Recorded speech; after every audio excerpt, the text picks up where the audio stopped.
Let's take a look at that short video that she has tweeted. President of the United States. We did it. We did it, Joe.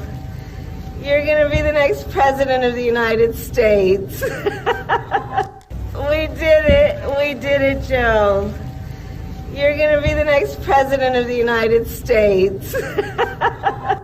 We did it. We did it, Joe. तो जीत की खुशी कमला Harris के चेहरे पर आप साफ देख सकते हैं। रवि धीमान, मैं एक चीज़ और आपसे जानना चाहूँगा। आपने इंडियन अमेरिकन कम्युनिटी की बात की थी, तो क्या आपको लगता है अगर हम संभावनाओं की बात कर रहे हैं तो आने वाले दिनों में और निवेश बढ़ेगा, उद्योग बढ़ेगा, इसके साथ साथ इकोनॉमिक जो सिस्टम है, अर्थव्यवस्था है, उस पर उसको भी रफ्तार मिलेगी? Ravi, are you with us?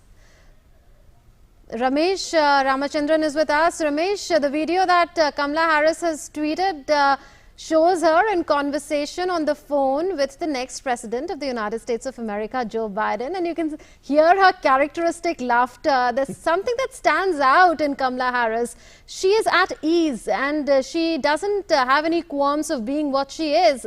Look at how she wore sneakers throughout the campaign, and there were some observers who pointed that out, and she is a person who is very much comfortable in her skin. That shows her confidence and her upbringing. Absolutely, Moon.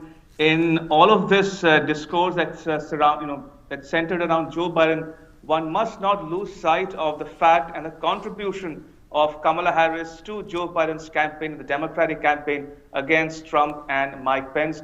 Now, she is one person who has had many firsts in her career. She was the first Attorney General, Indian American Attorney General in California. She's also the first Indian American senator from that particular state in the Senate. So clearly a lot of firsts to Kamala Harris even before she ran for vice president with Biden. And this is an inflection point in the U.S. domestic politics, Moon, and this might have repercussions and impact for a long, long time to come, because as Biden mentioned in his speech not so long ago, he says this is a time to unite, for all Americans to unite, and it's time to put the anger and the harsh rhetoric behind us and come together as a nation. Now that is very, very significant given the current political climate obtaining in the US as we speak after 4 years of Trump in the White House.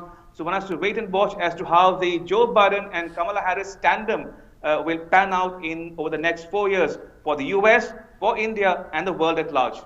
Ramesh, stay with us. Let's go to Nina, who's joining us from Washington, D.C. Nina, it seems like an early Diwali for the supporters of Joe Biden there in America. We saw an early Diwali here at the ancestral home of Kamala Harris in Tamil Nadu, a state in southern India from where she has some sort of a heritage, maternal mostly. But take us through the celebrations there. Well, it's as if a pressure gauge has been released for Democrats across the United States. I'm in Washington, D.C., and there are horns and cars and people, and celebrations have erupted, of course, for the Democrats. Joe Biden, we are learning, is due to address the country at 8 p.m. Eastern, 8 p.m. at a local time. We're expecting fireworks, a light show. It'll be a drive-in rally. So huge amount of jubilation for Democrats. The Trump campaign so far is insisting that it's going to pursue litigation on Monday, but in many senses it's sort of irrelevant. It's game over for President Trump, who was on the golf course as the results came in. He may still be on the golf course. He has been tweeting furiously, rejecting any notion that this is a legitimate win for Joe Biden. His statement, which was released just a few minutes ago, accuses Joe Biden of rushing to pose as president with the US networks behind him, insisting that he will continue with litigation. I think the only question now, though, for President Trump is whether he will go gracefully, whether he will concede, or whether he decides to remove himself completely from the transition process. Yes. Nina, not many viewers would know the electoral process in full. So would you like to explain that to us? What is the deadline that ends on the 8th of December? Then what happens on the 14th of December, 6th of January, and finally the 20th of January? Can you explain that to us, please? It's a surprisingly protracted process because the vote counting takes so long in America, the sheer scale of it. Every last vote will be counted, and that process will take probably for everything to be authorized and certified early December, probably certainly the end of November. So that's the process that we're looking at, and President Trump, as you know, is technically president until January and Inauguration Day, and he will continue to force through his legislative agenda until then, and a lot of it hinges, I think, on the shape of the Senate. As to what the Democrats are going to be looking at as they take control of the transition process. But I don't expect to see any level of cooperation or collaboration from the Trump campaign, and especially if he is planning to litigate this until December. So it could be a very bumpy ride. I think the Democrats are going to try and ignore it as much as possible. Yeah, it's a genuinely strange and protracted process with some votes in like Nevada. They will not be completely fully counted or fully processed until the 12th of November. Are the Republicans a divided lot over allegations of voting fraud leveled by Donald Trump? What is the kind of support that he enjoys from within the Republican Party on this? Well, some senior Republicans, very senior Republicans, including Mitch McConnell, have distanced themselves from President Trump's claims of electoral fraud, many of them expressing outrage that he should be going down this route, trying to undermine the democratic process. So it's an interesting moment for President Trump, because even within his campaign, advisors and strategists are very split over the way in which he should concede defeat, with President Trump himself said to be absolutely determined to see this through to the very hilt and not to concede at all. Others feeling quite strongly that there's absolutely no evidence, which there's not, for electoral fraud, and that he has to find some way of going gracefully. Whether or not he is capable of that remains to be seen, partly because he has spent the better part of his campaign building up this narrative that the election would be stolen from him, and throwing doubt on the whole electoral process and the way in which votes were counted. He tried, as we all know, to stop the votes counting after Election Day. So Republicans are split. I think the real grave concern now is whether or not militias and extreme Trump supporters will now see this as their opportunity to protest, whether they will erupt in some kind of violent protest. So I think while we are seeing scenes of jubilation across the country, we're also hearing a lot of anger from Republicans in the street, Trump supporters in the street. And remember, while Biden has won, a huge amount of the popular vote, I think the biggest since 1996, except for President Obama, nonetheless, there are 70 million people behind President Trump. It just depends how many of them feel that this election has somehow been illegitimate. The vast majority, I suspect, will accept the result. Would Donald Trump be left counting his losses at this point in time? Remember what had happened in 2016. He was written off in the opinion polls. We saw that there was a clear edge given to Hillary Clinton. But at the end of the day, what we saw was that there was a difference of 2.8 million votes. Hillary was ahead of Trump then, but in the Electoral College, Trump was ahead of Hillary, and that's what matters in the US presidential elections. But in most battleground states, he had made it last time around. This time, he's made it in Florida, but he hasn't made it in Pennsylvania and quite a few other states, isn't it? That's true, and I think in talking about Joe Biden's win, it's important to stress that the margins are really close, and they're as close as they were in 2016. This election really speaks to the conclusion that the country is split down the middle. And in some ways, President Trump, he's not completely wrong. that he did much better than the polls expected, that there was no blue wave. So although, Joe Biden has clearly got the majority of the electoral college votes, he's clearly won the popular vote, nonetheless, President Trump's numbers are not embarrassing. I mean, he at all, and he has actually done a lot better than many people predicted. So in terms of counting his losses and going forward, he is very determined to prove that Trumpism lives on, and it's one of the biggest challenges for Joe Biden to reach across the aisle and bring all of those people that voted for President Trump along with him. President Trump has personal interest in making sure that he stays in the political game or perhaps doesn't concede defeat. I'm not quite sure what his game plan is. I mean, it is largely irrelevant because Joe Biden has won. But there is speculation that if he feels sort of angry enough about this, he might even have another go at the presidency in 2024. And if he doesn't, Ivanka, his daughter, might. In which case, you might be looking at Kamala Harris and Ivanka Trump going head to head, especially if the Trumpsters believe that their ideology lives on. Right, Nina. So here is the Twitter bio change in Joe Biden's Twitter account. President-elect, husband to @Dr. Biden, that's Jill Biden, proud father and grandfather, ready to build back better for all Americans. So Joe Biden's Twitter bio has been changed to President-elect of the United States of America. That's really a clear sign of things to come, that he is set to take over as the 46th President of the United States of America. After 2 terms as the Vice President of America, now Joe Biden is set to be the President of the United States of America. POTUS is what the President of the United States of America called in terms of an acronym.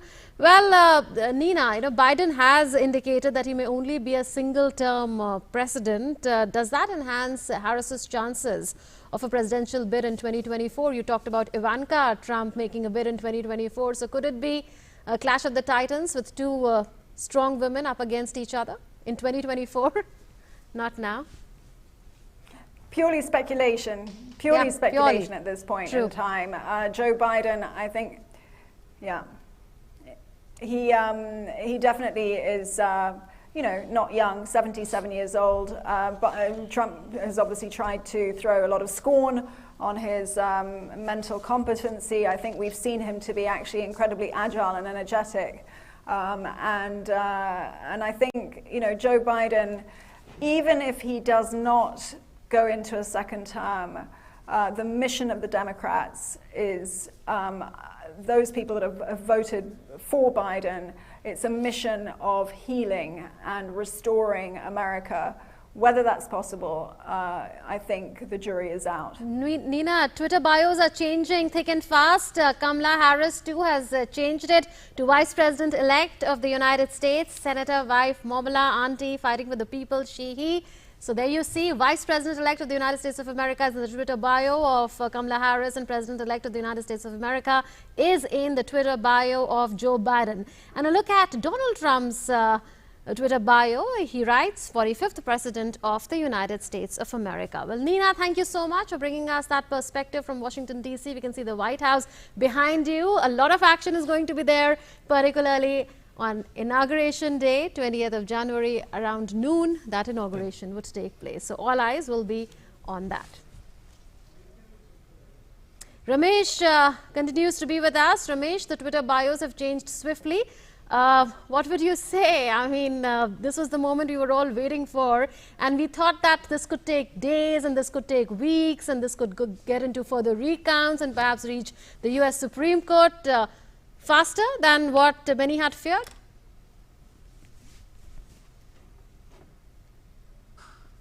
Ramesh?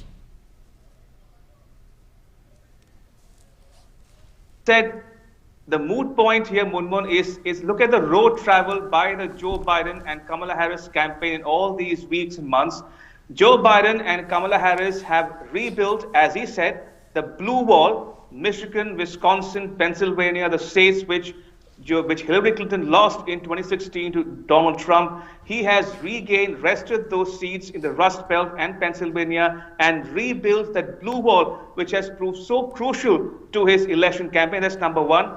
Number two, he has already set up a website. It's called buildbackbetter.com. So he wants to hit the ground running, and we can expect a number of decisions in the next few weeks, and to see the Team Trump coalescing around Team Biden, coalescing around Joe Biden and Kamala Harris, especially all the positions that need to be filled in the next few weeks. So a lot of work still needs to be done on the Team Biden-Harris front. But that said, at the same time, looking ahead at the roadmap ahead, Moon, you spoke about 2024. One must not lose sight of the fact that Trump himself has indicated that he might want to run again in 2024. We have not heard from him so far, but he's indicated that in so many words. Yes. And also the fact that other Republican candidates like Mike Pompeo, Nikki Haley have all expressed an interest in one way or another to run for presidency in 2024. So there remains to be seen what the Republican sides, they decide going forward between now and 2024. But as you mentioned, Biden is categorical that he would serve only one term. So that field is wide open for among the Democrats as well. So these are interesting times, to say the least, in American domestic politics. But for now, as Biden said, it's time for the Americans to unite and put that rhetoric behind them and to look ahead and start afresh, so to speak. Because this America, as you and I know it, Moon, is split vertically down the middle. Trump still enjoys about 49% of the popular vote, and about almost 70 million people have voted for him, which is slightly lower, a few millions lower than, less than Biden. So he is still very much in the reckoning, so to speak. So it remains to be seen how Biden is able to unite the two visions of America going forward over the next 4 years. Absolutely. And since you keep your ear to the ground, Ramesh, there are reports that there could be a bid by Joe Biden to have a centrist consensus on his cabinet. You would remember what Barack Obama had done for his Secretary of Defense. He'd retained Mr. Gates as the Secretary of Defense. Could we see something similar being attempted by Joe Biden? Well, these are still early days, Moon, so I don't want to get up myself.